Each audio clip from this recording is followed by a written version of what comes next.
हर खबर पर होगी आपकी पकड़। डाउनलोड कीजिए एबीपी लाइव ऐप।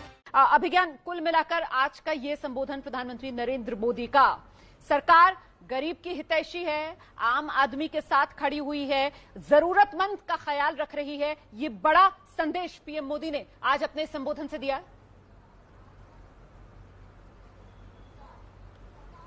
हाँ, सही बात है और यही सरकार से उम्मीद की जाती है। लेकिन मैं वापस इस पॉइंट पर आऊंगा जो उन्होंने टैक्स पेयर्स का जिक्र किया। अभी आपने कहा कि खैर वो आपकी ओपिनियन है कि मास्टर स्ट्रोक है, लेकिन एक बिल्डअप तो बिल्कुल लाजमी था और अच्छा हुआ कि सोनिया गांधी ने भी अगर सितंबर तक की मांग रखी थी तो उसको नवंबर तक किया गया है। तो सरकारों से उम्मीद की जाती है, लेकिन ये सब कुछ करने के लिए कल को मान लीजिए ऐसा करने से कोई बिहार चुनाव में फायदा होता है भारतीय जनता पार्टी का या किसी का, इस सब की कीमत, इसकी कॉस्ट हम पे करते हैं। आज जिसको एक्नॉलेज किया है प्राइम मिनिस्टर ने, हम ऑनेस्ट टैक्स पेयर्स पे करते हैं।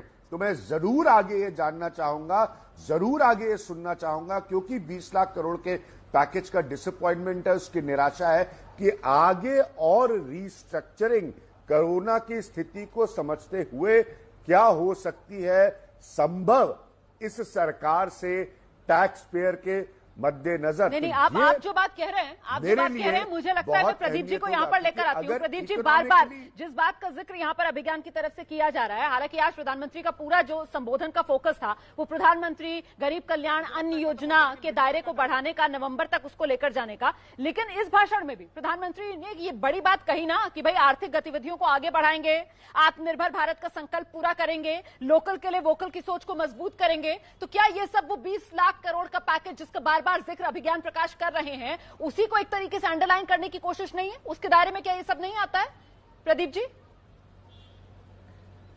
नहीं, देखिए बिल्कुल आता है और इस बात को हमको समझना चाहिए कि जो 20 लाख करोड़ का पैकेज है या गरीब कल्याण अन्न योजना है प्रधानमंत्री की, ये सब मेजर्स जो हैं ये आखिरी नहीं है। दरअसल समस्या क्या है कि इस संकट के बारे में कोई जानता नहीं कि कब तक चलेगा।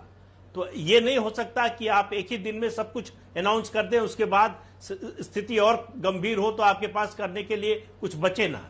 तो इसलिए स्टेप बाय स्टेप सरकार जो है कदम दर कदम चल रही है, जब जैसी जरूरत हो रही है उस हिसाब से घोषणाएं कर रही है।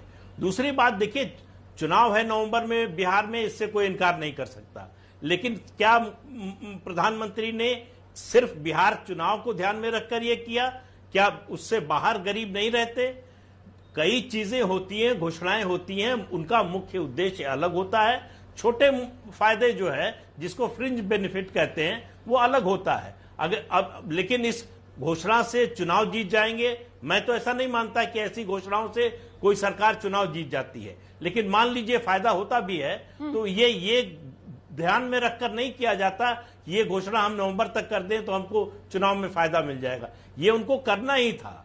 उन्होंने छठ का जिक्र करके एक तरह से बिहार के लोगों को ये एहसास करा दिया कि उनके त्योहार को, उनकी तकलीफ के प्रति वो जागरूक हैं, संवेदनशील हैं।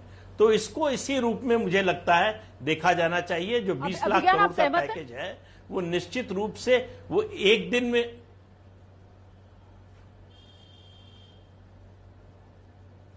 नहीं। देखिए, दो चीजें हैं यहां पर। जैसे मैंने कहा, मैंने तो खुद कहा कि बहुत अच्छा है कि इसको नवंबर तक जो है एक्सटेंड किया गया है, और जरूरी भी था। कारण भी मैंने प्रधानमंत्री के स्पीच से पहले कह दिए थे। अब इसका अगर कोई राजनीतिक लाभ निकल कर आता है भारतीय जनता पार्टी के लिए तो मैं नहीं जानता, क्योंकि वो कैलकुलेशन नहीं है। मैं वापस अपने पॉइंट पर आऊंगा और मैं वापस इस बात को दोहराऊंगा कि देश की आर्थिक गतिविधि में डायरेक्ट और इनडायरेक्ट टैक्सेस की सबसे बड़ी भूमिका होती है। वही सरकार के पास आमदनी का साधन होता है, सोर्स ऑफ रेवेन्यू होता है।